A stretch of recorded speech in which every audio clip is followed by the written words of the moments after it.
The moment they want everyone to remember is your reaction, not the pressure that came before it. That is why this pattern is so confusing. You may have done something you do not feel proud of. You may have raised your voice, sent the long text, cried in the meeting, or finally snapped after being needled for hours. Your reaction still matters, but it is not the whole story. The pattern starts in a familiar moment that looks normal until you slow it down. In the everyday version, the setup is quiet and the reaction is visible. The provoking comment happens in private. The screenshot starts at your reply. The outside witness arrives after the pressure has already done its work. This is where people lose the plot. They try to defend the reaction instead of naming the sequence. A better question is, what happened before the visible moment, and what changed after it became the evidence? A common setup is the calm voice. Someone says something cutting, repeats a private accusation, or keeps shifting the standard. Then when you become emotional, they suddenly sound controlled. Now the topic is your tone, your volume, your wording, and whether you can prove you are reasonable. Quiet provocation can set up a reaction that becomes the whole story. The before and after matters. Before, there is quiet provocation. After, there is a cropped version of you looking unstable. If you only argue about the cropped version, the pattern keeps winning. This does not excuse harmful behavior. If you yell, threaten, insult, or scare someone, that still needs accountability. But accountability should not require pretending the setup did not exist. Context is not an excuse. Context is the map.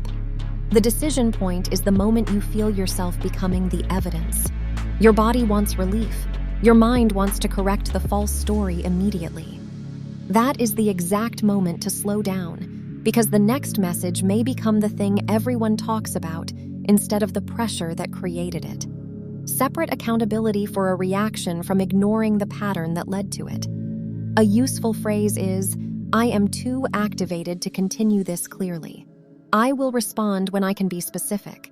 That sentence protects your credibility without pretending you are emotionless. Documentation helps because escalation scrambles memory. Write down what happened before the reaction, what was said, what boundary was crossed, and what you did next. Keep it factual. The point is not to build a dramatic case. The point is to stop losing the timeline.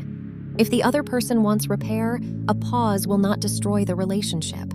It gives both people room to return with specifics. If they need you dysregulated, the pause becomes frustrating because it removes the easy proof. Watch for repetition. One bad argument can happen anywhere. A pattern is different. The same person keeps provoking quietly, then presenting your response as the main event. Over time, you begin fearing your own reaction more than their behavior. The practical move is pause, document, and respond later from a calmer body. That is not weakness. It is refusing to hand the pattern a cleaner screenshot. The takeaway is not to become perfectly controlled while someone else does whatever they want. The takeaway is to protect the part of the story that gets erased when the reaction becomes louder than the setup. The first thing to separate is responsibility from context. If you yelled, snapped, or sent a message you regret, that still matters. But context matters too, because some dynamics are built to make the final reaction easier to judge than the slow pressure that came before it. This pattern works because the reaction is visible. The provoking comment may be private, subtle, or repeated over hours. The reaction is louder, easier to quote, and easier to show someone else. That imbalance can make the target look like the whole problem. A common setup is the calm voice. Someone says something cutting, then stays controlled while you become emotional. Now the conversation is no longer about what they did. It is about your tone, your volume, your wording, and whether you can prove you are reasonable. The trap gets stronger when outsiders enter late. They see the screenshot. They hear the last sentence.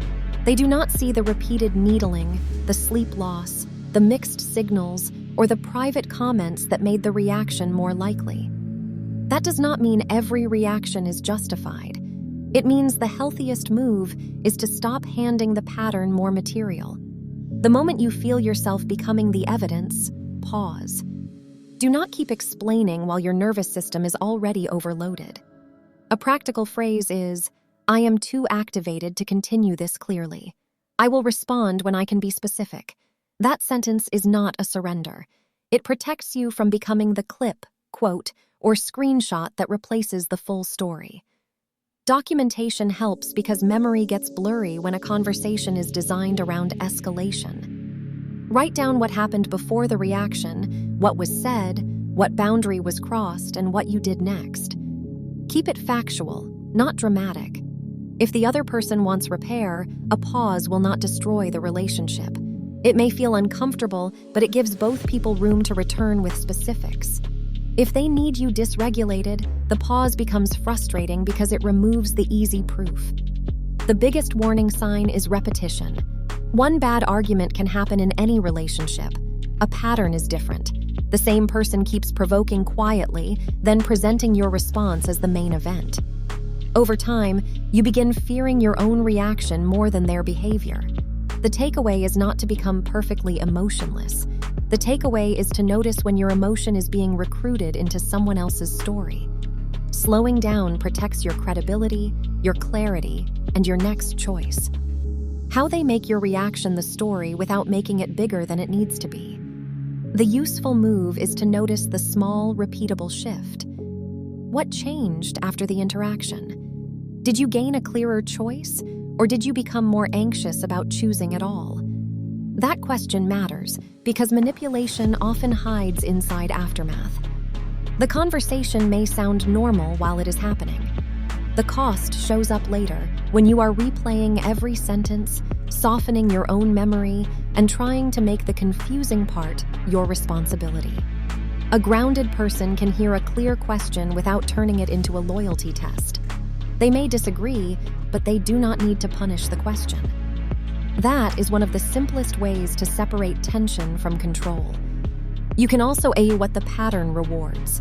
Does it reward honesty, repair, and clearer boundaries? Or does it reward silence, guessing, over-explaining, and emotional self-abandonment? Patterns become easier to understand when you look at what they train you to do. If the answer is uncomfortable, move slowly. You do not need a dramatic confrontation to start protecting your judgment. Sometimes the first healthy step is just refusing to make a permanent decision while you are confused, rushed, guilty, or emotionally cornered. The final reminder is this: clarity should make your world more workable. It should help you name the next honest step. If a person, tool, or system keeps giving you intensity without clarity, treat that as a signal to slow down and widen your perspective. A second useful lens is repetition over mood. Anyone can have a tense day. Anyone can communicate poorly once. The question is whether the same emotional shape keeps returning, and whether you are always the one who has to shrink, chase, prove, or apologize to restore peace. That is why the safest advice is usually boring.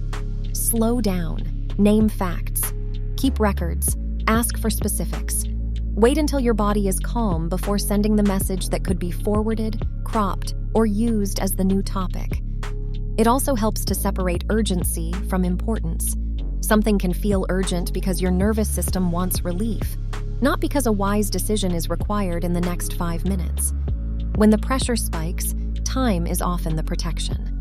The strongest boundary is not always a dramatic speech. Sometimes it is a smaller pattern repeated calmly. Fewer explanations, clearer questions. One message instead of 6. A decision made after sleep instead of during panic. The promise is a sharper pause between stimulus and response, so the next move belongs to you instead of the pattern. If this helped you name a moment you have been replaying, save it before the next conversation.